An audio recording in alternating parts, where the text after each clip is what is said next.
the challenges to adoption, are that legacy of mindset, skill set, and tool set, as my good friend Gary Bowles likes to frame it, right?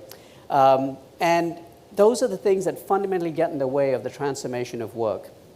And it becomes even more of an imperative when the calculus changes, right?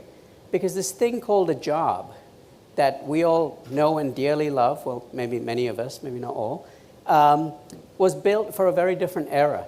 It was built for an era where we aggregated disparate tasks into this thing called a job, jobs into job families. It was built for an era where there was great predictability and steady and continuous growth.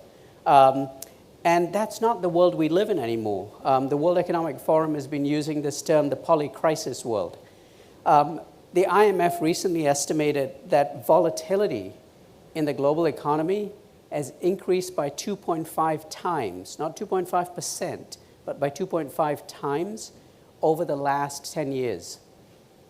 That is massive disruption. That's a disruption that we as a species have never seen if you go back as far as their records will take you, which is back to, I think, 1950 or thereabouts. And so what you see is the convergence of all of the trends we've talked about, the technologies, the geopolitical issues and crises, et cetera. And what that's calling for is a fundamentally different enterprise, as you can see on this slide.